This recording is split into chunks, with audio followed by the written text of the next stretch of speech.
Welcome to Under the Fig Tree podcast. In today's episode, hosts Reverend Micah Glenn and Reverend Dr. Ben Haupt talk theology and life as they meditate under the fig tree. What's up? Welcome back to another episode of Under the Fig Tree. Ben, how are you today? I'm good.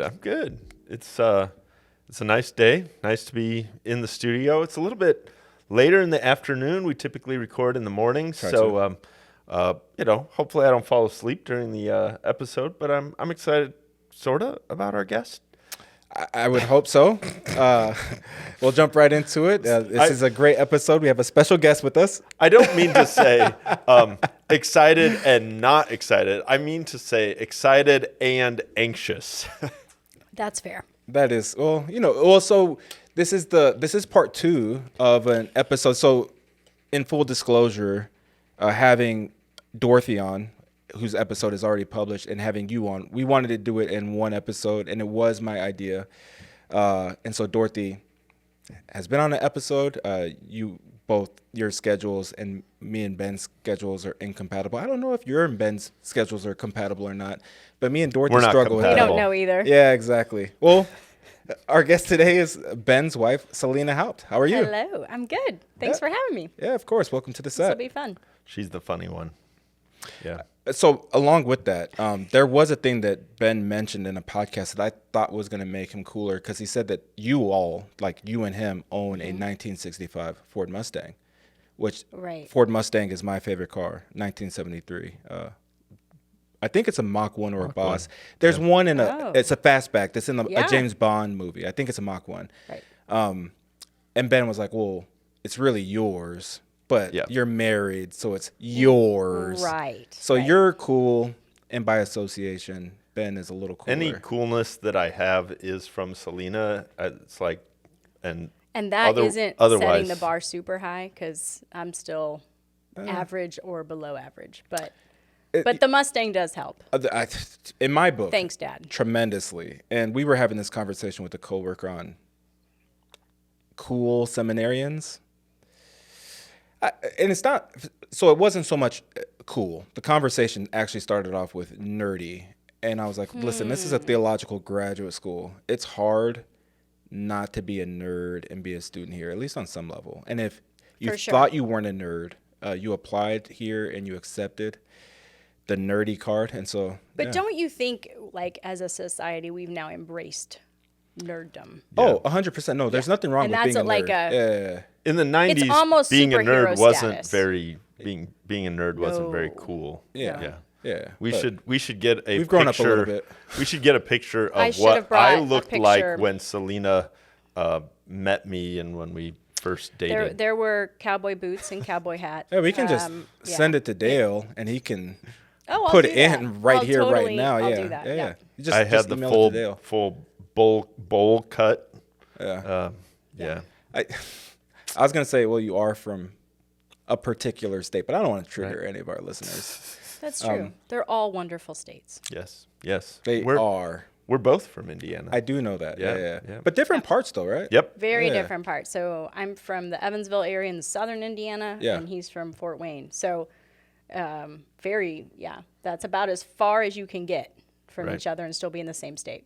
Okay. And so, I'm sure at some point, Ben, because so 2 stories where I said I didn't recall. One was a tattoo story, and on air I said it was breaking news, but then after I reflected, I was like, he has actually told me that he has a tattoo. Oh, but okay. In real time, I thought that I must have, but if I don't know anybody who knows me who doesn't have a tattoo, because once you see somebody with tattoos, if you have a tattoo, you just want to tell the person with tattoos that's showing them your hidden tattoo story. I'm assuming you don't have any tattoos. No, I have a tattoo. Oh, look at that. Yeah. Well, see, that's the first. This is actually the first time. And then 2 weeks from now, I'm like, you remember when I said I don't remember Celina's tattoo? She told me before. That's actually not the case. I think this is the first time I've asked. I think so. Yeah, I don't. We actually don't hang out a lot. No, that's true. Even though we live down the street. We invite Celina and Ben over to our house all the time. Always decline. No. This was not true. If you're cooking brisket or making coleslaw, man, we're there. You see what I gotta do? And if we're not there, we have rolled our smoker down the street, so it could be there. That has also happened in the past. But now me and Ben have the same one. So Right. No, and I have one that Ben doesn't have. I have a pellet cooker, which is electric. Really? And it's like kind of the barbecue version of set it and forget it. Okay, See, so I thought my that was kind of father-in-law unorthodox, but when it's cold outside. Curious, what do you prefer then? Do you prefer the pellet or do you prefer the traditional? Oh, the traditional is by far. It's like not even close. It's almost a different product. Yeah. Like the level of smoky flavor and stuff like that, and the love and attention that goes into the barbecue off of like the side cooker. Right. But when it's 20 degrees outside and I don't want to sit outside, and I have a means to have kind of barbecued meat, I do. Yeah, exactly. It's nice, and it like the whole shebang of it. Again, I can control the temperature from my phone because it has Wi-Fi. It's very techy. You can even increase the level of smoke if you want to.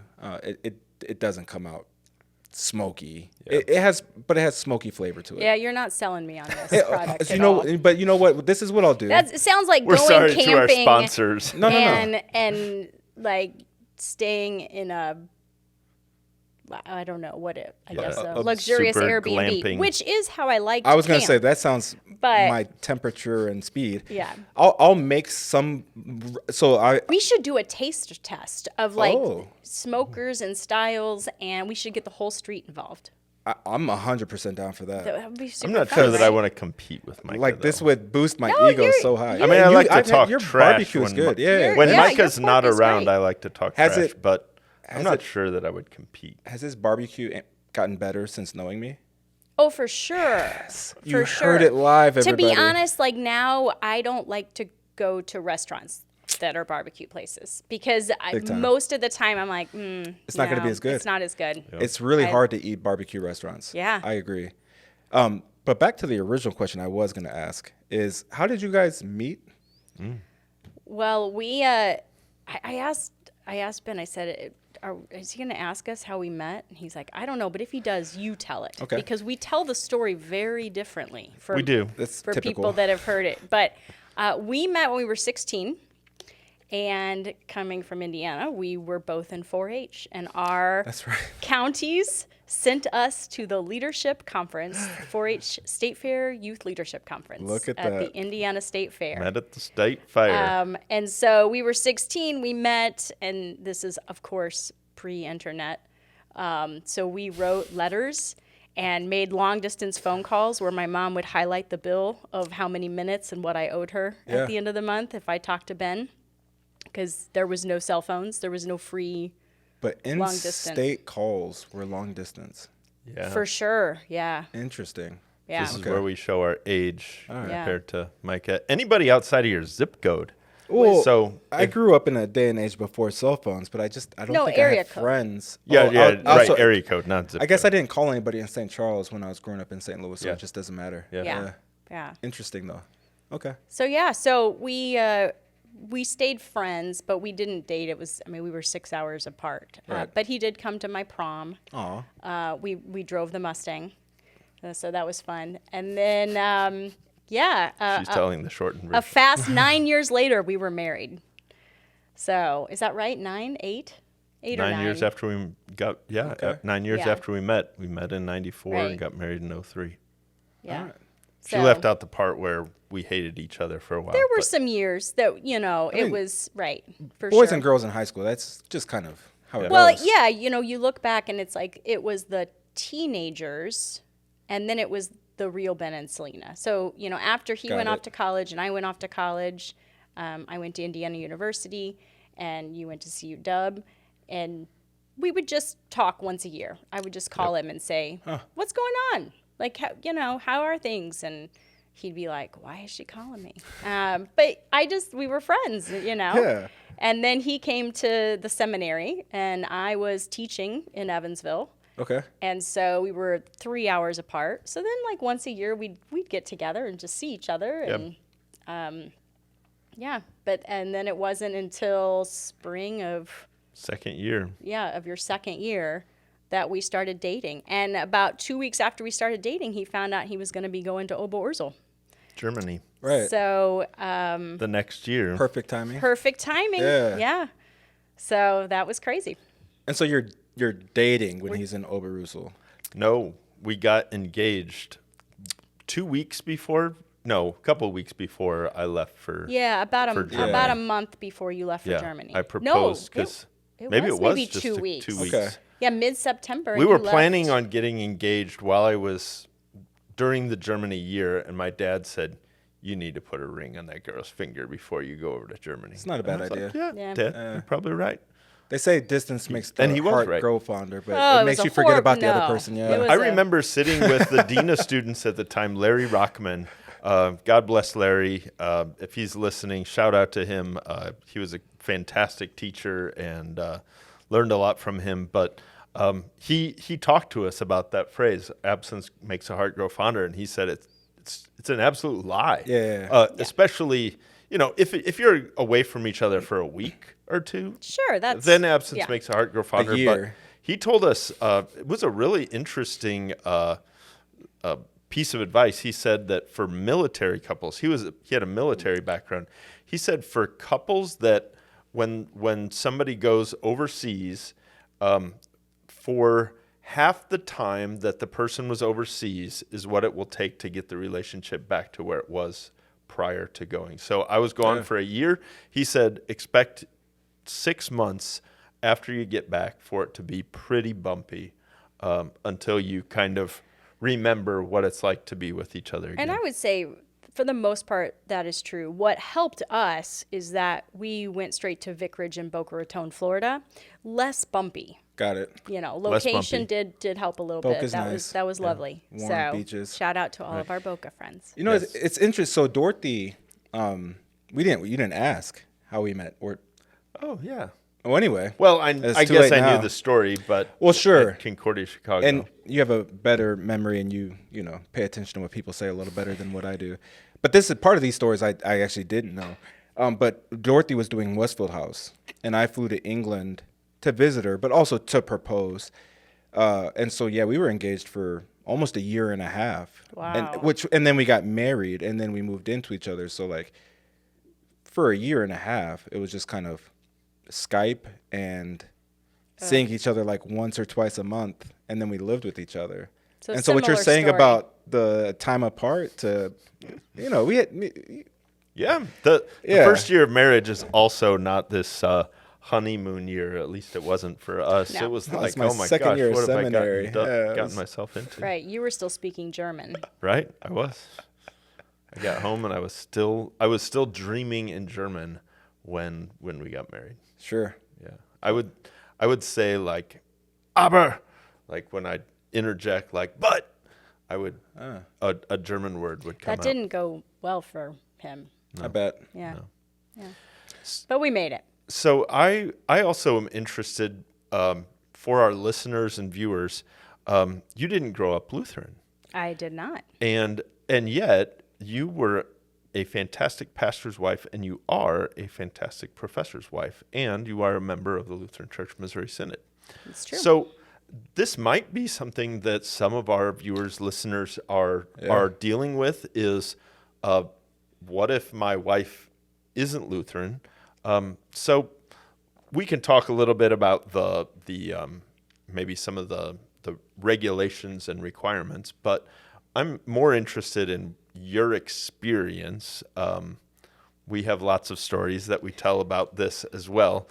So I'll let you tell whatever stories you want to tell. Oh, I'm you'll not have gonna- to help with the one. But yeah, so, I knew that Ben was Lutheran, Right. even when we first met in the 90s. But when we started dating your sophomore year, I knew that he was going to seminary and going to be a pastor. That I think, I thought was great. Awesome. Good for him. I grew up Catholic and our family is very active. We never missed a Sunday growing up. So very went through CCD. Yes, confirmation and the whole bit. First communion with the white wedding dress and all that kind of stuff. Oh, we should get a picture of that too. I'll send that your way. But then when we started dating for real as grown-ups, Ben kind of said, hey, it is pretty important to me and to my future role as a pastor that my wife would be Lutheran, Right. I'm like, okay. And that's actually a rule. Seminary will not send somebody out on vicarage if the spouse isn't won't send a person out on vicarage if the wife isn't Lutheran or fiance for that matter. Or fiance, right. Yep. And I said, well, I'm open to learning more. I had visited other denominations in my teen years and in my 20s, and I was curious about theology and had done a lot of reading. And I said, I don't know a ton about Lutheran theology, but I'm totally willing to dig deeper. Yeah. And I feel like you gave me a stack of books. Does this ring a bell? Something and we I think read some things together. Yeah, I think we read some things together. I didn't assign homework. No, nothing like that. No, the fun thing was once I started really reading, though. We started talking about Celina's affiliation with potentially becoming Lutheran, and she said that she really liked the reverence in the Catholic Church, liked there was meaningful traditions.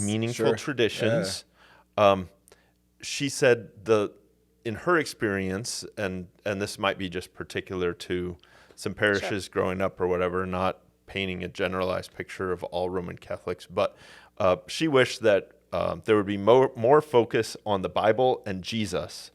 And I said, it just kind of came out. I said, "You're already Lutheran," because I thought that was a pretty good answer. I smacked him at that point, Sure. I mean, reverence, some respect for meaningful traditions, but more focus on Jesus and the Bible. Yeah, that's a pretty good answer. That is, I think, especially again, just my experience with Catholics who have become Lutheran. One thing they'll say is that when I was growing up in the Roman Catholic Church, you're always telling me, Pastor, you're always telling me to read my Bible, but the priest never once said that to me. Never said, read your Bible, never do this. It's just show up for Mass and do the things a good Catholic is meant to do. Which, I mean, for all intent and purpose, this isn't throwing stones. I mean, this is the way that the Roman Catholic Church has operated for her history. Yeah. But some of that is also what sparked the Reformation and the creation of Lutheranism and other Protestant denominations. I will say we have a great relationship with your family, who are all still Catholic. Right. And we, a lot of times, if they're going to Catholic Mass, we'll go along. We don't take communion, but I've heard some great sermons in the Catholic parish. Even some good law gospel distinction. Look at that. So yeah, we have a good relationship with your family, and other than a couple of things that our grandmothers said to us. Right. Yes, my grandmother, who I love dearly, and she was amazing. But yeah, she didn't quite understand why I would have to stop being Catholic just to marry somebody. Sure. And that was a little tricky, and I think one of her comments was, "Well, can't he just give up that whole pastor thing?" And I'm like, "No, I don't think so, Grandma. Do anything else? I don't think so. We're good." Couple of years in already, Grandma. Yeah. And my grandma was like, whatever you do, just don't marry a Catholic. That was from. So we're really rebellious. Got it. This is about the most rebellion you'll see out of either of us. Right. That and the tattoo. Yeah. So yeah, we're So what was it like then coming into the Lutheran Church, and experiencing new hymns, new ways of doing things, new way of saying the Lord's Prayer? Right. Yes. I feel like first of all, it's hard to remember because this was over 20 years ago now. So that seems crazy to me. But I think that there's more similarities than there are the the differences, first of all. And so it wasn't that big of a jump. I think the biggest thing that was hard to wrap my head around is depending on the congregation, it varied so much. Oh. That is true. And probably less so in the Roman Catholic Church. So much less so in the Catholic Church. You know, pretty much on any Sunday morning, you're going to hear the same thing. And see kind of the same service. And absolutely. Have the same liturgy. Right. Yeah. And so I think that, you know, vicarage was so interesting because it truly wasn't all in for me that year. Like, it was, yes, me being a wife, obviously, for the first time. I'm a Lutheran now for the first time. And I'm the vicar's wife, which I didn't even know what that meant. I only knew what it meant to be Ben's wife. And still to that, you said, you know, I was a great pastor's wife and prof wife, and, you know, I am your wife. And those extra things are kind of fun, that I get to love people that we are in ministry with. But first and foremost, you know, I'm Ben's wife. So that's kind of that piece of it. But yeah, I think that was the big thing, because, you know, some, you know, and the different hymnals. I didn't understand the different hymnals. Oh my gosh, I still don't. And Ben would say something like, "Oh, the Lutheran church is so small," and it did not feel small. 20 years later, it feels small. Sure. I'm like, "Oh yeah, I know them. Oh sure, we've met." And small as in like everyone knows everybody. Right. Not as in, you know, number size, but just especially when networking. You live here and your Totally. husband's a prof or staff or faculty member, then it shrinks really quickly for you. Or go to best practices or one of these conferences. And when I worked here too, that made a big difference. You know, and then I would go to conferences in different districts to do things. So it got small in the last 10 years that we've been here. For sure.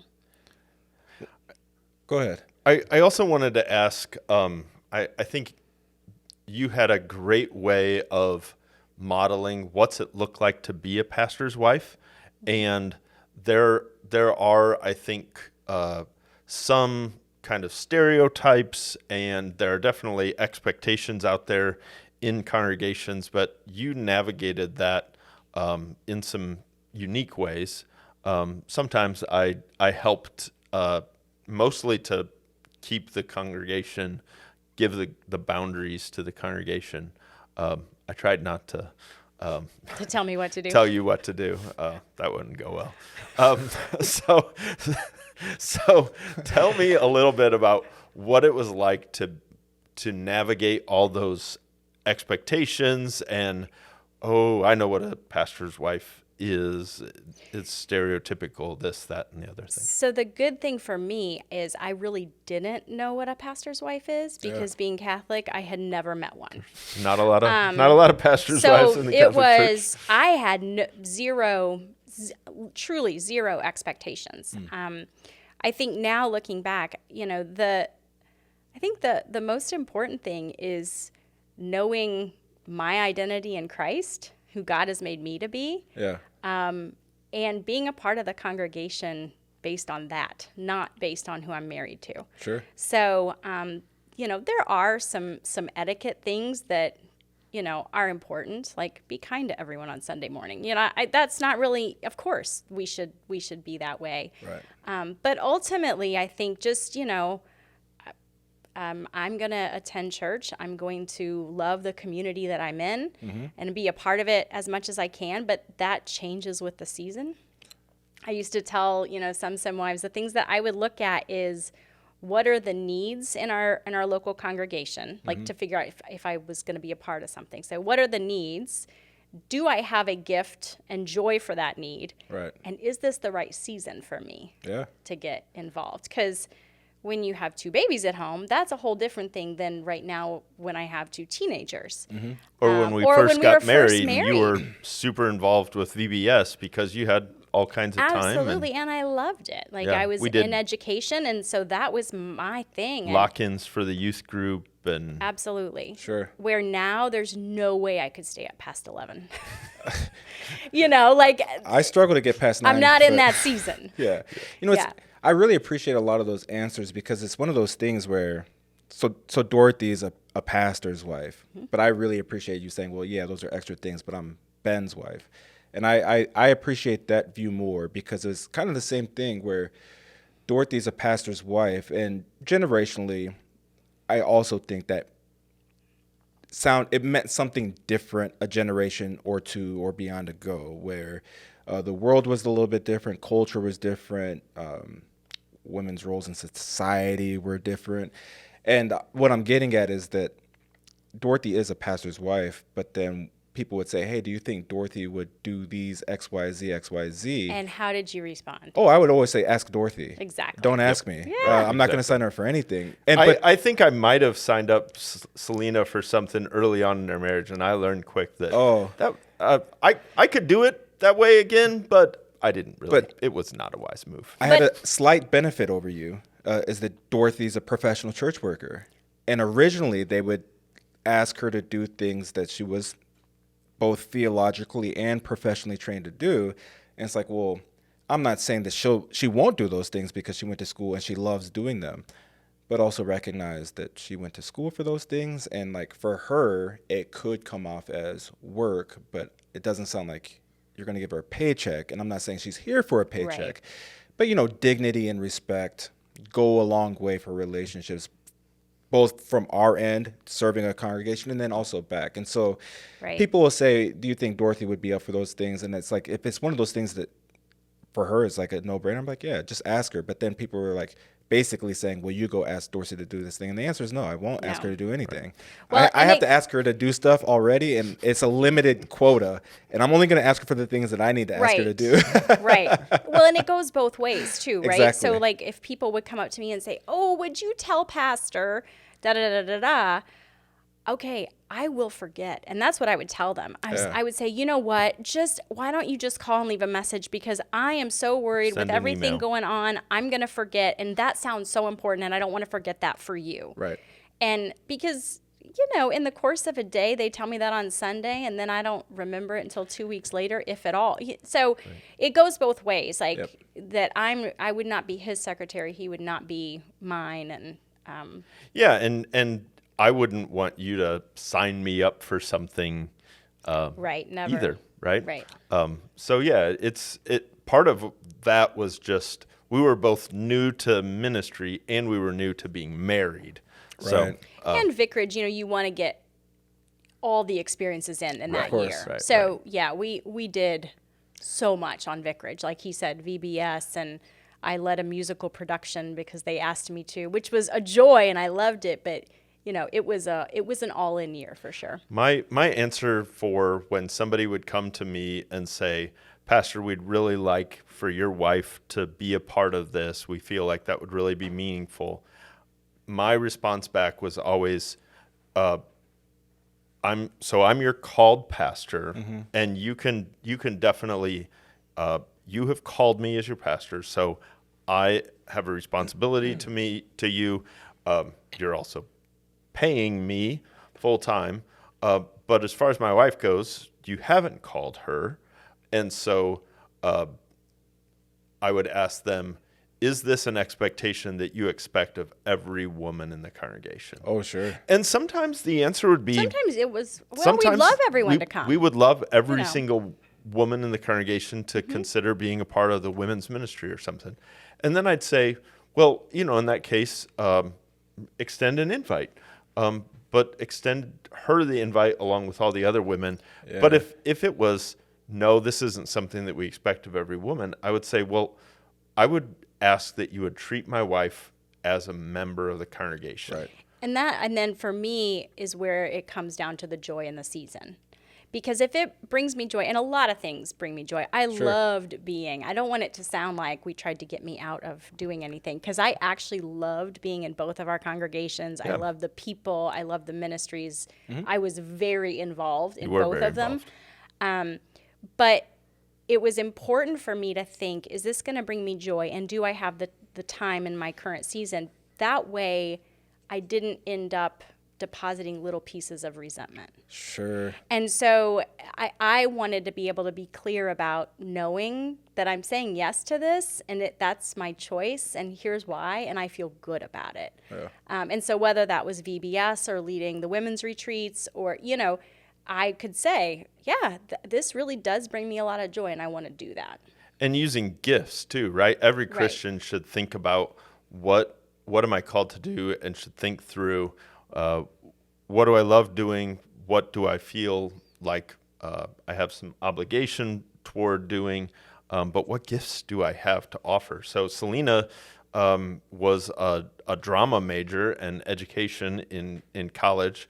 So she put on Joseph and the Amazing Technicolor Dreamcoat while we were in Vicarage. Mm-hmm. Then she put it on for Christ Memorial when I was a concluding student, and then put it on back.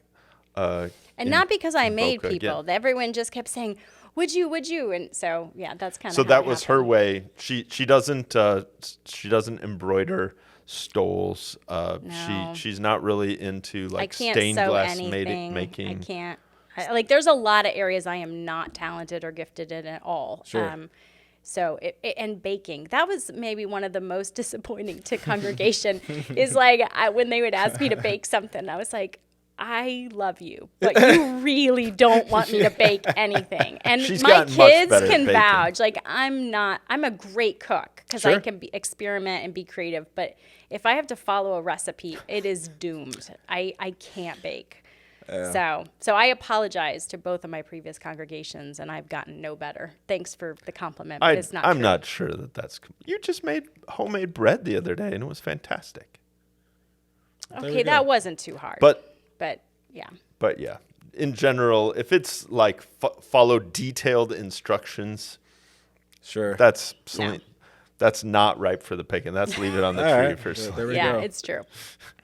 Well, if we can shift gears a little bit, because again, you're our first non-church work guest, for all the obvious reasons. But Ben kind of highlighted it now, but can you take us through your educational career, and then what has work been like throughout this whole long process? And you can be specific, non-specific. I'll be I'm sure there somewhere were in the different middle, yeah. seasons, but yeah, what's that Yeah, been so like? a lot of different seasons. I would say work has been like I'm a bit of a Swiss Army knife. Sure. With my experience, and Now I'm you have good to about explain that. because I sure. used the metaphor Swiss Army knife with a Gen Zer the other day, and she said, I don't understand what you're saying. So the Swiss Army knife metaphor is I have all the tools to do so many different things, and Yeah. I have done so many A different Swiss things. Army knife had all these different implements, and it could They still do exist. a Right, million they different still things. exist. They're great. Gerber's I feel a better like you've brand. lost though. a yeah. few over the years that we Oh had. yeah, that, all yeah. in the airport. Yeah. Cool. So yeah, my education, I was a product of public school. I got my undergrad at Indiana University. Go Hoosiers! And While Bobby Knight was still while there. Bobby Knight was there, and as students, you could have you could get season tickets, and Right. they would move you around the stadium, so you never knew where you were going to be each night. And one time, I was on the court, like right down, and one row over was John Cougar Mellencamp Look at that. with the Cougar, because that's the time. I'm trying to get really excited about John Cougar Mellencamp, but it is. No, I'm struggling. Little Jack and No. Diane. come on. Like That's one of our Classics. that's one of our songs. So let me be completely honest. Like the name, I know the name. I couldn't name you a single Okay. song. I'm Yeah. sure like if it got played to me and you were like, "This Oh, is you John," would. I would You recognize would. it. But You like, would totally. I would. Yeah. I can't name you a single song. Sorry. I'm hurting inside. So anyway, so that was my undergrad. So then I started teaching immediately, Okay. and taught at an alternative high school. So it was primarily for students that kind of didn't fit the traditional education. We had gals that had a child. Sure. We had even a couple students that were on house arrest that were allowed to come for 3 hours a day, things like that. Yep. But I loved it. I absolutely loved it. And then while I was teaching, started working on my master's degree. Okay. And so got my master's from Indiana Wesleyan in secondary education. and really kind of looking at curriculum and studied multiple intelligences and things like that. So from there, then we got married, and that's where the Swiss Army knife phase kind of happened, and I was really okay with that. I didn't want to get a teaching license in every state. At this point, this was before the national license was even a thing. Okay. So I kind of wanted to just wait until we finally settled down somewhere. So on Vicarage, I worked just part-time at the school and then really just volunteered a lot, and I actually enjoyed that a lot. Came back here. I was a youth director for a year and a half while he finished seminary, and I loved that. It was wonderful. Then we went back to, our first call was in Boca Raton, and I worked at a university with incoming freshmen, where we would do assessments and help them identify learning styles and multiple intelligences to help them make career and even class decisions. And so that was great, and a lot of that I could work from home, which was also wonderful because we had our first son. So talking about seasons and what works for different seasons. And then when we moved to Georgia, I took a few years off to be home. I had Noah and kind of enjoyed just being a stay-at-home mom for a few years. And then when we came to St. Louis, the seminary, we had some great conversations about how do we make the SemWives experience as real and valuable as it is for the guys, for the students. Right. And I shouldn't say guys, of course there's deaconesses as well. So so we started talking with ministerial formation and figuring out creating a very intentional curriculum that would help them connect here while they're here, but also to prepare them for what life will be like once they leave St. Louis. So I started working for the seminary, and I did that for 5 or 6 years. So created the program first for our residential wives, and then did the same thing for our SMP wives. Perfect. Which was really important. And also during that time, I got back into public education and kind of found my love for that again. And so now I'm no longer at the seminary. We have Katie Nafsker that does that role, and she's amazing. And I'm back into the world of public education. But ministry, doing ministry here was a really exciting thing. And I like the way the use of the word season, because that for me that sounds authentic to how we've talked about your work throughout all these different moves. And as different seasons come up, we say, well, maybe it's time to reevaluate this. And so there have been a lot of seasons, and there were a couple of jobs that you even left out. You helped with music back at Christ Memorial. That is true. So yes, Celina I did a lot of different jobs. jobs. A lot of different things. Yeah. Well, one of the great things is because, of course, director of recruitment, my job is literally to try to attract at least as many applicants to the seminary as possible. But especially when I'm speaking to youth and I'm talking about serving the church, I always begin with the one that I do, and then the other one that we do at the seminary. So I start with pastors and deaconesses, but then I talk about teachers. Like we have Lutheran schools. We have public schools too, of course, but we have Lutheran schools, and we need great teachers, directors of Christian education. We need youth. And then the last group I had, a beautiful thing happened, because I always ask about what can you do as a professional church worker, and somebody brought up missionary. And I love that one because it is church work, but you don't have to do like one of our professional church work programs, because when we go up and we set up, all of these different seminaries in foreign countries, and we help them get on their feet, and we set up mercy houses and all of this other stuff, well, they need business administrators, because this always surprises people for some reason when I explain to them. Pastors are not always great businessmen, and more times than not, we're probably pretty bad businessmen in the grand scheme of business and how it's meant to work.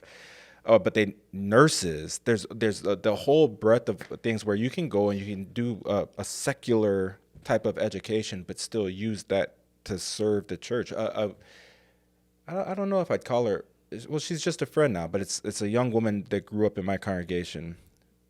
younger than me. I'm not old enough to be her dad. Long story short, she became a nurse and she was working in the hospital, but now she's the school nurse at Luther North. Oh, wow. And so, yeah, exactly. There's just so many different things where people, I think, they get it locked in their mind that the church has these called positions. And if I want to serve the church, I have to do those. And again, it is my job.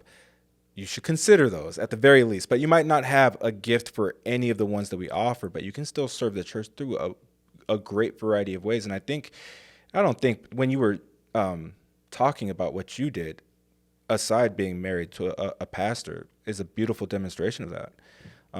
Where, I mean, right, you're an educator and we have a career in the church, but there were different ways where, like, again, we don't all just match our career with our best gifts. Whenever Johnny asked me for math homework, I feel good about myself because it's like, I can actually teach this to you. I can teach theology now at this point, but it's just one of those things where, like, everybody has a variety of different gifts that God has created them with.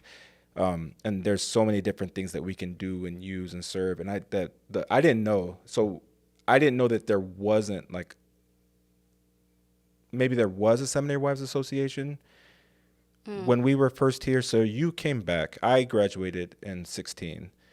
So I think you guys came when I went to Westfield House in 13. Mm-hmm. Correct. That's correct. And me and Ben have had these conversations so when I came back, the only thing that I knew about Ben, or you for that matter, so I started seeing Ben on campus, is that you guys did, like, Gangster's Paradise during the Follies. We did. Yes, very well. Are we going to do that? No, Are we going to do that again?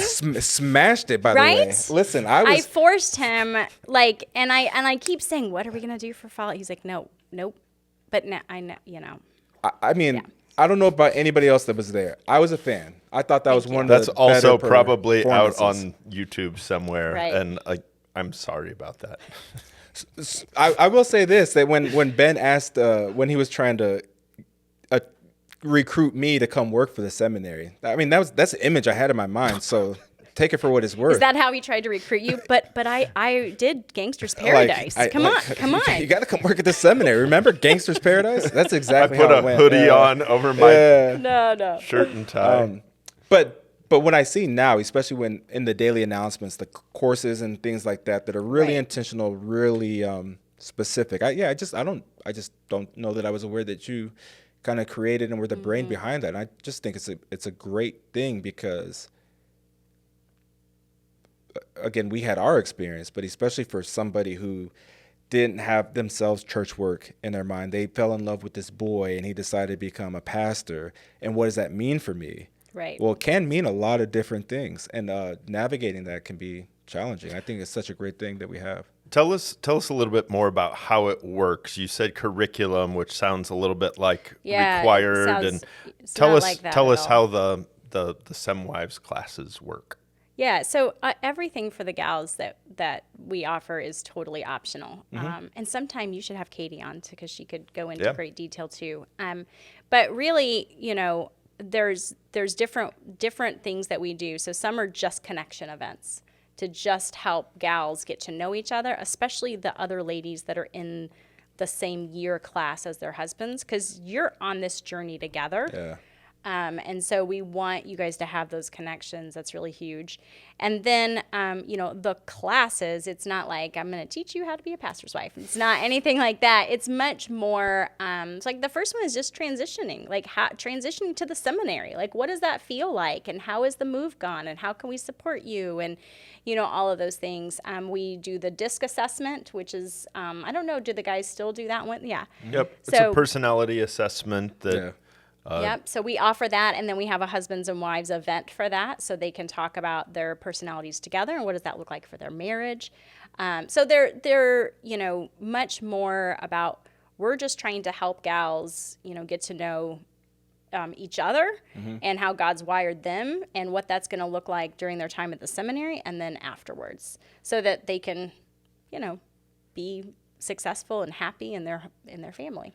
We always teach a class session on how to kind of manage the pastor's home. So we talk about time management. That sounds very rigid. Like, I'm going to manage the pastor's home, but it's really helpful. Like, it's how to survive in ministry, skills and time management, and how to keep your sanity. Honestly, managing expectations of wife. A lot of what we were talking about earlier For sure. comes from that class. Yeah. So, So, and the hope is that it's help preparing them, but while connecting them with each other.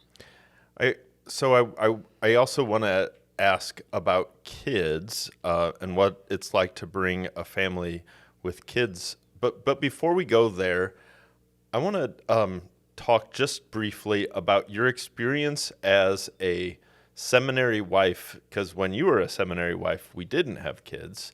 And so what's that like? You come to seminary, your husband's going to classes. What's it like to be a sem wife without kids? Yeah, I think, for the wives, it really is what you want it to be. Mm-hmm. We do have some gals that prefer not to really be connected. Maybe they work full time. Maybe they have 2 jobs. There's all kinds of different things. Right. But a lot of our gals that are newly married, or they've just gotten married, they don't have any children, or maybe they've been married a long time and they don't have children. Mm-hmm. There is absolutely still a place for them. So there's actually very few women's events that involve kids. So we do have some family events, like we have the Easter egg hunt, which is for everybody. Actually, it's not just for kids, which is awesome, like the ultimate egg hunt. And field day can be an all family thing, but a lot of our things too, for the gals is just for them. So I know that when I was a SEM student, it was I wasn't a SEM student. Sorry. When you were a SEM student many, many years ago, it was more challenging because without kids, you couldn't live on campus. Right. So that made it harder to be connected, and that's no longer the case. And so I think that has really helped to bridge that. Yeah. So I think that's excellent, because I know one of the things that we talked about when you were in the SEM wife role, the FIT team coordinator, families in transition coordinator, one of the things that you worked hard at was to make sure that that wives that did not have kids really had a place where they could connect with other wives without kids, and it's a place to make friends and to talk about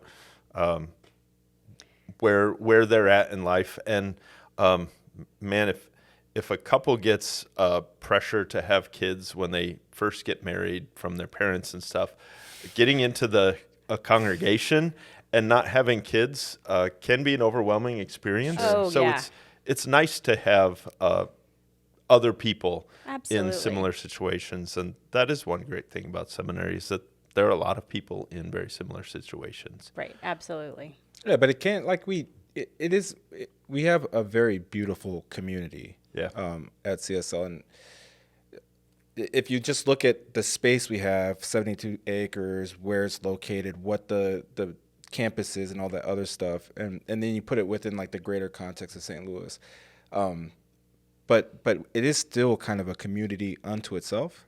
Yeah. And we are relatively isolated even from the neighbors on the other side of the fence from my backyard. Right. I don't know any of their names. Not that I'm like, I don't want to know their names, but yeah, I mean, there's a fence, and we're not wandering Right. back and forth. well, And they appreciate that. I was gonna say culturally, I think that's what they prefer. Clayton is a beautiful place and a wonderful place It to is, live. and yeah. But even within that though, like you said, you get married and honeymoon. So when Dorothy was on her internship when we first got married, but like I'm the one that's going to school and having a social life, and she's going into work, and then she's coming home. Absolutely. And it can be really hard to make friends. And I think this is also a life issue, not just here at the seminary. This is everywhere. Like as a society, like it's really easy for us to get home from work and to close our doors and to not interact with people, but to get on our computer or iPhones and just chill, right? That's easy. But I think that life in community with others is so beautiful. And the hope is that we're giving a sample of that here at the seminary, because ultimately that's what we want to do. That's what you want to do when you leave the seminary. That's your community is your church. It's your neighborhood. But you have to sit on your porch. You have to get out there in order to really embrace it and be a part of it. Yeah. But so much joy can happen. But sometimes we have to nudge each other. And sometimes I have to nudge Ben, or he has to nudge me. And not in a, go out and, hang out with your neighbors. But just like, let's go for a walk. Yeah. And then you come upon people and you have great conversations. And it's like, oh, that's great. Yeah. Or I had my formation lab guys over today. And this wasn't you have to, it's I get to. We sat on my back porch. It was a beautiful day, had some beers, had some chips, and just talked about life. It was really a lot of fun. So there's a lot of good community. And hopefully that sets them up for what that's going to look like when they leave and go to whatever congregation that they're at. So let's talk about kids. So families with kids. Yeah. You're going to move to the seminary community, and you have kids, and you're uprooting your kids. You're kind of taking them from all their friends and all of the things that they're used to. That was a big thing that you did as the Families in Transitions coordinator, and we still are involved with a lot of that with knowing students. So what's it like to have kids on campus? Well, I think, Micah, like you said, we have such a variety of students and families here, and that's what's so cool. So yes, we have single guys, we have newly married, we have, literally we've had couples that have a 6-week-old, that are lots of babies on campus, brand baby, and we have couples that are empty nesters. We have couples with teenagers. So it truly is a huge variety of that. I think, there are different questions that you wrestle when you're uprooting a family, right? Like, where are my kids going to go to school? And how am I going to provide for my kids? And how, those are different issues and things that you think about when you and I came back 4th year. It was just like, all right, you and me have to survive 1 year. Here we go. Like, it's just different, Yeah. But I think the seminary, the beauty of it is you're not alone. And there are other people in a very similar situation, and we have resources to help support you with that. So, when we moved here, our youngest was 20 months old, which now I look back and I'm like, that seems insane.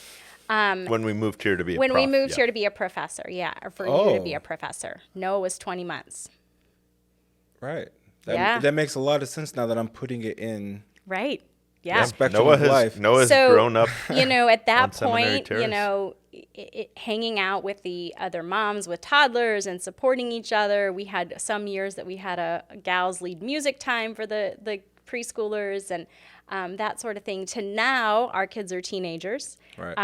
And we have an incredible youth group on campus that they get together once a week for Bible study, but then they also have lots of fun events that they plan. And we pay a seminarian to run it, so I always know that they're going to get good theological content. For sure. Depending on the student, but no, I'm just kidding. The students have been fantastic. It's been so good. Yeah. So good. Yeah. And so, those resources and to be surrounded by families in similar situations, it will only happen while you're here. For sure. Because when you leave, and is that challenging for kids to, some have asked, like, how does that work? And sure, it is challenging. It's challenging for students. It's challenging for the wives. It's not super easy, but it becomes part of your story, and God makes that beautiful. Yeah. And I think that because there's a support network, and it becomes a really cool piece of the story. And every kid that moves here because their dad's going to seminary, or their mom's going to seminary to be a deaconess, they are all in the same thing. Yeah, I left all my friends too, and we moved across the country, and we're in this new place. And so kids make fast friends Absolutely. At the seminary, and Very fast. They might just walk in your house. It's not uncommon to come home and see a new kid there. I'm just like, hey, nice to meet you. Or I'm sitting in my chair reading a book and the door opens and I don't hear anything. And I say, because I know that my kids are all upstairs. I'm like, hello. Oh, it's just a kid. Just checking out. Hey, how you doing? How you doing? So it is such a safe community, and so our kids are out riding bikes or running around. It really does feel like we have this bubble around us, and kids can just kind of play. They're being raised in a village of sorts. Yeah. I grew up on a military base until I was 11, and there are a lot of similarities. Different levels of safety and security. I mean, on a military base, there's barbed wire fences and men with, we don't have that. Yeah. rifles at gates that people have to come through. But for me, so I grew up with that. Then we moved to St. Louis, so I'm always going through this. Just community safety. Before we lived on the seminary campus with our kids, we really struggled to let them play. Well, we didn't let them play in our neighborhood at all. There was a bad human trafficking in North County. And so even in our backyard, though it wasn't fenced, and so we had a dog and we would put him on his leash and he had a lead. But we wouldn't just do that. We'd have to go and sit with them. But now when we moved here, with the exception of them wandering off campus twice. That was a long time ago. It really was. We're almost 3 years of living on campus. Right. And Johnny just recently was talking about our old house and a life pass and things like that. But it is just this special place, and there's a lot of transition. But the one thing you talked about that I really appreciate is the support, and it's not just where you're going to send your kids to school, because Clayton has one of the best public school systems in the state of Missouri, and I'm sure it probably competes for top spots in certain respects. We're also in St. Louis, the Rome of the LCMS. There are literally dozens of Lutheran elementary schools and 4 Lutheran high schools within driving-ish distance. There's only one real. Co-ops. There's that. I was going to say there's only one real Lutheran high school choice in St. Louis, though. But my point is there's 2 Lutheran high schools for our listeners, viewers. Micah kind of. happens to have graduated from one of them. There are some deals also to be had. That's what I was going to say. Schools. Yeah, we have opportunities to help our students go to send their kids to Lutheran schools. They're all aware of the plight of a seminarian and the cost that they're giving to serve the church, and they respect that. But the support just goes so deep. So when we came back for 4th year, Johnny was going on 2. Talita was a couple months old. And we talked about this in an episode we just recorded with Flame. I don't know which one is going to get published first, either one. But the point is that Talita's birth and first couple weeks of life were very challenging. And we got back to seminary, and we had a group of 5-year students, and we called ourselves the 5-Year Mafia. I remember that. We still have you had T-shirts made. We're still a group. Yeah. So Sam McConaughey is actually taking a call to St. Louis. Yeah, it's Really? nice to have one of the guys close to home. But we had dinner every Sunday as a group together, and we just rotated hosting. And we got back from one of the dinners, and Dorothy comes up to me and she says she's pregnant. And this is Talita's maybe almost 3 months. And I was in Psalms and Writings with Dr. Seleska, and after class, he's like, "Are you okay?" And that's my point is that we're such a tight-knit community that when somebody's off, right, when somebody's not who they are day to day, everybody notices it. And sometimes, everybody has an off day. You want to give people space, but somebody's going to eventually come up to you and say, "Is everything all right?" And having not just a professor, but a pastor to be able to say, "Listen, I think I'm going through a midlife crisis because, if Dorothy's pregnant, what are we going to do?" And struggle and all this other stuff. And for somebody to say, "Hey, it's the seminary," whatever the case may be, you have people here who love you, who are going to support you through all this. She wasn't pregnant. She ended up getting pregnant in March. But, it was close to call day. I was actually going to have a job and make money and things like that. Less stressful. In March than September, right? Yeah, of your last year. But there's just so much and so many different life situations that people go through. People have people who pass in their families close to them. And it's in all of that, we're all here for each other. We all surround each other with this love. We pray for each other in chapel, and it's just such a beautiful place to be. But yeah, that peace, intentional for the wives, is just so crucial. And it's just one of those things where when people ask about the seminary, I'm just so proud to be an alum, but also a called staff member. That when people ask, why would I come to the seminary? I'm like, well, why wouldn't you come here?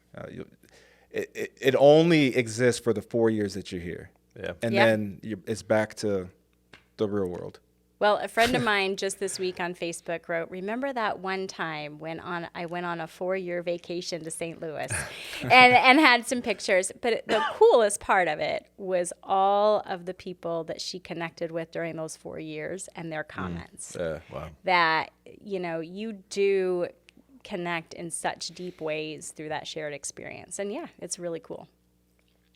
Well, should we? I think it's that time. Yeah, of course, we could probably just go on and on and on, like always. But at some point... got to get to the important stuff. Well, I was going to say, at some point, the episode has to end. True. But before it ends, we get to the important stuff. By now, our listeners know this is like the most relevant part of the podcast, where we ask you a bunch of subjective items. And if you like it, it's right for the picking. If you don't like it, it's leave it for the tree. We're not going to do it this way, but I'm going to make sure the listeners know that we're not going to do it this way. We suggested, as in Celina came up with the concept, I thought it was a good idea, where I ask them all, Ben answers what he thinks Celina would say, and then Celina gives the real answer. Are you sure you don't want to do that? I understand. We didn't do it when Dorothy was on, so... If there could be a recording after the session of how the conversation goes, that would be worth watching. But well, anyway, all right. So the next time we have either you or Dorothy on, that's the way we'll run it. All right. So I didn't do it, and it's fair not to make you do it. But from now on, if either one of them ever comes back on, that's how it has to go, because it's just good stuff. So I'll go first, and that way you can think harder about what you're going to ask. So. Right for the picking or leave it on the tree. Carpool karaoke. Oh, any karaoke is right for the picking. Okay. Oh, yes. Right. I mean, I didn't even think... As a music person. I didn't actually know that about right you. Now. Let's just That's go. awesome. Well, I think this goes on YouTube, and there's like copyright stuff. Oh, so, you're right. Yeah, okay. I don't think we're big enough to get copyright stricken. Probably not. No.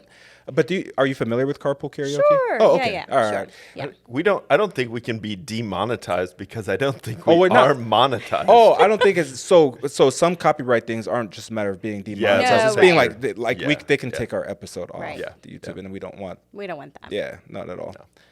Yeah. All right. What about for you, Ben? Yeah, Celina loves karaoke. I karaoke because Celina loves karaoke. And he loves me. Okay. It's a leave it on the tree for me. Well, so I don't karaoke, which probably makes Dorothy always wants me to. But anyway, I love the show Carpool Karaoke. Yeah. And the only reason why it made it on Right for the Pick and Leave It on the Tree, and again, I didn't know you were a music major. It's just they just had the last episode because James Corden is leaving the Late Late Show, and so they just recorded the last Carpool Karaoke, and it was Adele. Anyway, I didn't watch the whole thing. I started to watch it, but I went to the gym instead. Oh, there we go. Oh man, I'm not sure about like turning red. It's so weird. Am I turning red? A little bit. It might have been easier the other way around. Yeah. Yeah, I think it would have been easier if he had just guessed my answers. Yeah. I'm actually not sure about this one. I think I know the answer. Right for the pickin' or leave it on the tree. Strawberry daiquiris. I would leave it on the tree. I'm not a sweets person, and so I do not like syrupy drinks or anything like that. But pina coladas you would drink. I could maybe have one. Okay. And they are typically not as, I don't know, daiquiri just seems like syrup. Yeah. Like, no, I would leave it on the tree. It's leave it on the tree for me too. Okay. That's just not my thing. I was trying to find something that I was like, I I don't know, actually. Yeah. But yeah, it makes sense. It is 100% right for the picking for me. Really? I love me a strawberry daiquiri. Oh, because you love sugar. Oh, right? 100%. So Something sweet. At some point today, inevitably, I'll take the giant Costco-sized bag of frozen strawberries I have in my freezer. I'll put them in the blender. Maybe Dorothy does a good job, but she'll get like a tropical blend as well. Mix and match, put some lime juice.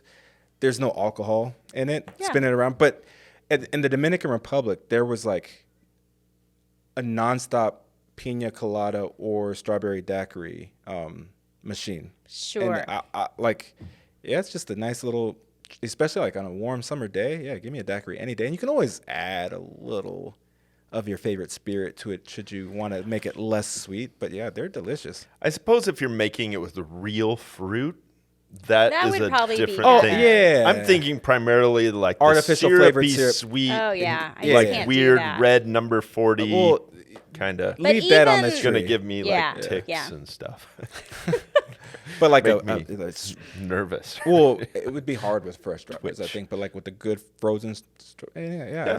maybe. I'm just a tropical drink kind of guy. I'm not Yeah. gonna, except not mojitos. I don't really care for them anyway. I'm I with like you on that. I like yeah. me some mojitos. It's just weird. Okay, right for the pickin' or leave it for the tree. Conversations with your Uber driver or your taxi driver. Oh, that's right for the picking. Yeah? Oh yeah. Yeah. I love conversations with those because you know it's going to come to an end. So that's very different than sitting next to someone on That's an true. airplane where you have hours. And you're like, But I like to boxed get in. to know them. I want to hear their life story. I want to share a little bit of mine. That's a faith moment. I'm all about that. That's right for the picking.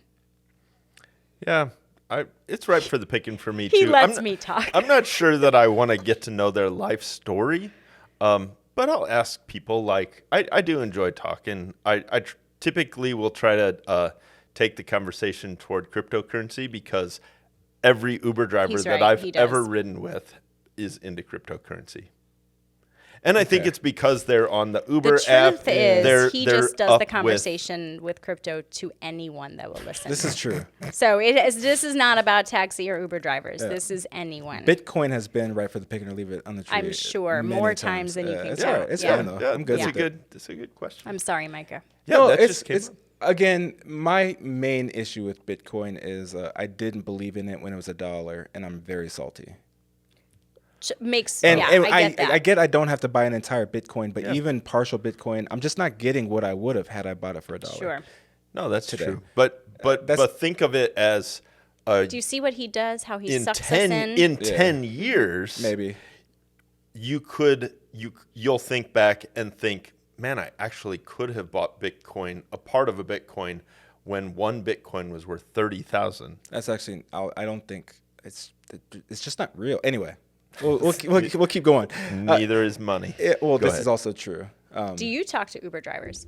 So inevitably, the answer is yes. And I wrote this one down, and when I wrote it down, it was right for the picking. And then I thought about when I am usually riding in an Uber, and then I was like, well, when that happens, I usually just want to leave my earbuds in and go home because it's almost always when I'm traveling for work.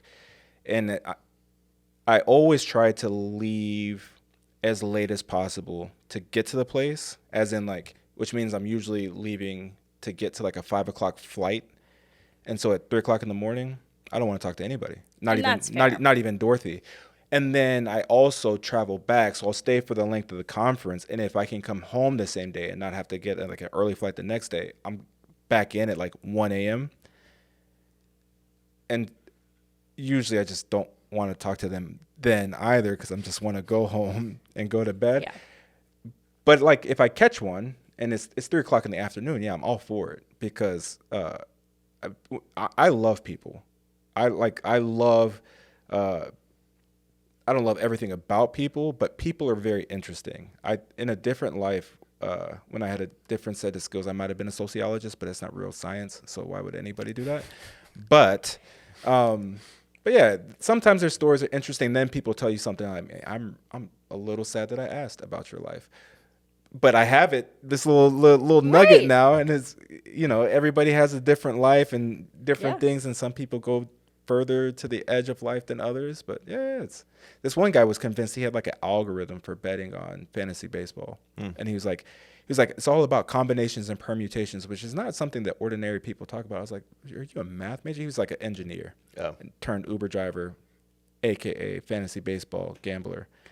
But anyway, those are the kind of stories that you never know if you didn't ask an Uber driver. I wanted to be like, again, different life. What are the combinations, permutations, man? Text me the secret. Get me hip. Like, you can't get all the money. Let me have charge some. you for that. Exactly. All right, ripe for the picking or leave it on the tree. This one's a little bit different. I don't know that I've ever asked a question quite like this. It's what did you think about this as a kid? Okay. So ripe for the picking or leave it on the tree as a kid, climbing trees. I stumped her. No, it just sounded weird to say leave it on the tree to climbing trees. Fair enough. I mean, I did occasionally, but I was a super cautious kid. Right. Okay. And so I was not adventurous at all. Not even in all those So, 4-H days? Oh, no. Okay. So I But might played a lot outside. played a lot outside. I See, would this watch is another one where I wasn't quite my sure how this would siblings go. and my cousins climb the tree, and I might get to the first branch, and then I'd be like, yeah, this is stupid. I'm getting down. All right. No, I was not for me. I would say for me, it was ripe for the picking until I was literally picking cherries in my grandmother's cherry tree. I was about 8 foot up. I was sitting on a branch, and I fell backwards and landed on my back. That was bad. Did you get angry and chop it down and then not lie about it? I actually thought I was having a near-death experience. I slightly remember seeing an angel because it so knocked the wind out of me. Yeah. I literally thought that This is a story I want from my Uber driver. Like legit. You probably didn't know that I story. did not. But this is why I didn't climb trees. No, man. I thought I was dead. Oh, man. It knocked the wind out of me so bad that I think I stopped breathing. That is too funny. So this is what will crack people up. When Ben and I take personality tests like DISC or anything else, any other working genius, we are almost the exact same person personality-wise. You are so different. So radically different when it comes to like So culture different. and life. Yes. It's very ripe for the picking for me. I was a reckless kid, by the way. Very dangerous. Shocking. All scarred up, broken bones, the whole nine. Yeah, and if I'd have fallen out of the tree, when I fell out of trees and got the wind knocked out of me, I didn't think I was going to die. Just lay there for a little bit and then get up and go home like a normal kid. But, I'm just envisioning you on the ground, just like, yeah, I'm sorry. Like dead? Like not breathing? I would have Because that's what it was like, y'all. Oh, I mean, I know what it feels like to have the breath knocked out of you. But, man, that is... We'll talk about this more later, Ben. Like, I'm so this sorry. is a Still clear in therapy trauma about moment this. for right? Ben. Yeah. And 20 years, I had no idea this happened. Now it explains it all. Maybe there was some brain damage or... Do your parents know about this experience? Oh, yeah, they were all there. Yeah, you should ask my man. parents Well, sometime. they'll watch this and tell me about it, I guess. Yeah. Well, Do my parents watch this? I don't know. I'm sure they do. I don't think I've talked about my parents much. Shout out to mom and dad. look at that. Ma, Pa. Ma and Pa, Oma and Opa. There we go. All right. That's good stuff. All right. Last one for me. Ripe for the picking or leave it on the tree. Minecraft. For me personally, That I'm asking For you. me Yep. personally, it's a leave it on the tree. It's so cool. It's awesome. I get such severe car sickness. See, we are not cool people. So, You like, gotta if I'm explain how car sickness and Minecraft relate. so Motion sickness? It's motion sickness. Yeah. And so I've tried because, like, I try to connect with my kids. So whatever they're into. And like if I'm way out in the open, I can do it for a little while. But if I go into a cave and I start turning in your view, I can't play any game where the view changes. Interesting. Okay. For more than a few minutes, or Yeah. I will be sick. That's rough. Yeah. So You do okay with Mario, especially it's a 2D game, linear man. I rock games. Mario. Yeah. Oh, yeah. yeah. But Mario's 3D world was where it started to get a little bit.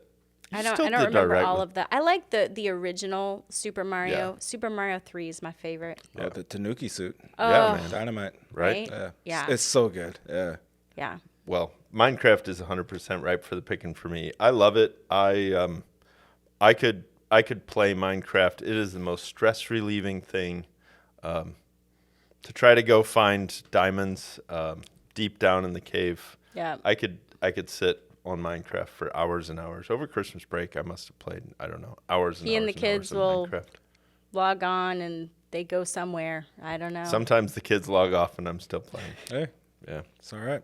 It's also leave it on the tree for me. I've tried. Yeah. And it's not to say that I don't play video games, because I do. If Dorothy would let Johnny play at least some of the games that I like to play, like I get not Call of Duty because it's Right. that makes sense. He's 9.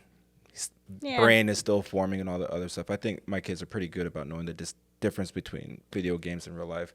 But like Halo, it's like they're aliens. Their blood is purple and Right. blue. They're I think he's shooting, like, okay. laser Lasers kinda, is so mythical. Mm-hmm. But Minecraft, it's such an interesting thing. So like when it came out, like in my mind, it just came out like a generation too late for me to like it. Because I also didn't play with Legos growing up. So like people who like, I think people our age interesting. that like Minecraft played a lot with Legos. Yeah, that's true. I grew up and played a ton of Legos Yeah. as a kid. And I had friends that had them, but I never had them. And so like I would go to my friend's house and play with Legos, and then like they'd build this crazy thing. I'm like, look, nerd, how did you get there? No, I'm just messing around. But yeah, so it's Break it down. Yeah, no. Leave it on the tree, but I want to because Johnny loves it. Yeah. Like loves it, and he's always telling me about like everything about it, and he knows how to do like modifications and stuff like that. He'll watch a YouTube video, but Yeah. look at this elevator I Noah built with the has gotten into waterfall. that. Didn't you and the boys build our street? We did. In Yeah. Minecraft, Build the Earth, I think it was Okay. called.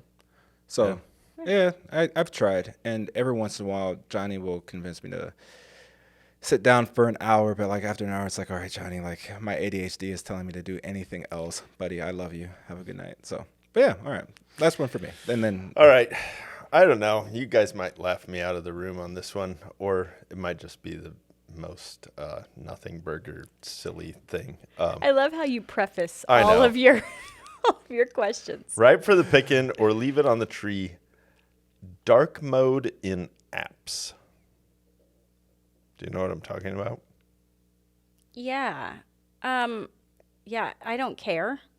That's what I figured you would say. Yeah. Now You wouldn't notice, maybe even. No, I would notice, but I don't really care. Yeah. It doesn't but if it helps my battery last longer, I'm okay with it. I'm a practical. there we go. So, yeah. Yeah, it's ripe for the picking for me.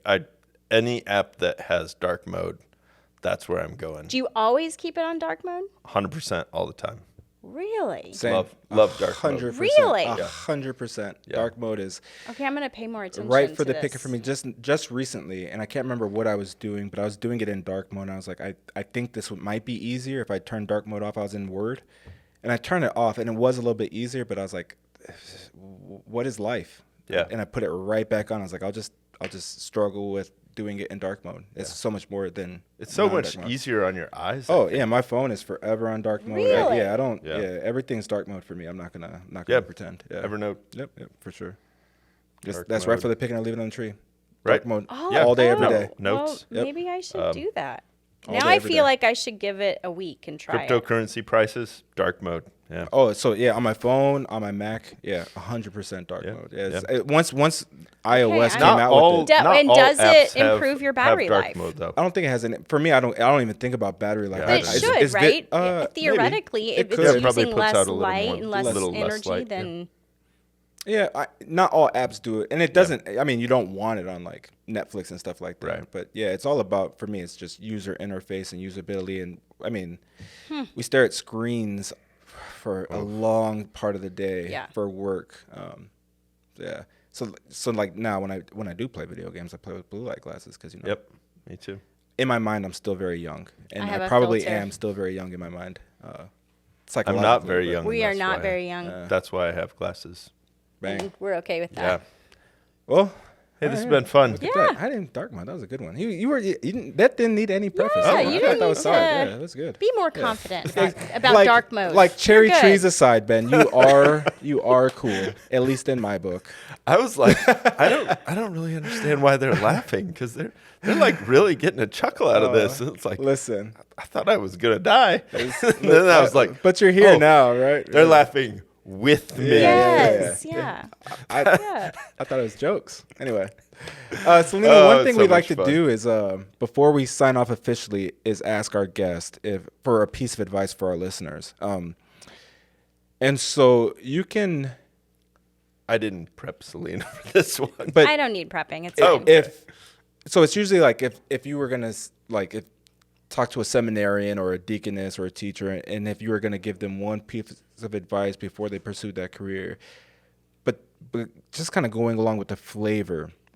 And if there's somebody listening whose husband or boyfriend or fiance, spouse, I said spouse. Anyway, I guess if a deaconess, it's actually, it could be a deaconess, is moving to the seminary. So they're not the student, they're the other. What piece of advice would you have for them? They're not the student. What piece of advice do you have for them? Is that what you're saying? Yeah. But you're saying if they're considering coming or they are coming? So they The are significant coming. other of Is coming to be a student. And what piece of advice would you have to the significant other that's not the prospective student? wives, Yeah. prospective Sure. spouse. I would say that to go all in and embrace the experience. That, it might be bumpy at times. It might be like falling out of a cherry tree and traumatic, but it won't be like that, I promise. It won't be that bad. but just embrace it. That yes, this is the spouse's education, but it really is a community for everybody. Yeah. And so to jump in and embrace the time here, because it goes quick, and the relationships that you make will last your entire life. So to just go all in. And not be afraid to ask questions of anybody. Like, we're all here to, encourage and support you. So reach out so we can do that. 100%. Yeah. So good. Fantastic. I mean, that advice, I cross over. So if you're the student, go all in. Right. It's 4 years, and then it's not. Well, Celina, it's been an absolute pleasure having you on the podcast. Great information, great stories. Some I've heard, some I've never heard. But thank you for coming on and being with us. And if you're a listener and you're considering church work as a profession, make sure to sign out the request for information so we know who you are and how to contact you. And if you're not considering it, but somebody in your congregation or somebody you're looking at them and you say, hey, I think they might be a good pastor, deaconess, teacher, DCE someday. Don't think about it. Make sure to tell them, because you could be the one that inspires them to begin to pursue that path. And then hopefully they fill out the RFI and we get to know who they are and they go all in being a student and bless the church through their life, through their ministry, and so that more and more might be won for Christ, as Paul says. Thank you for listening, and thank you for joining us. We'll see you next time under the fig tree.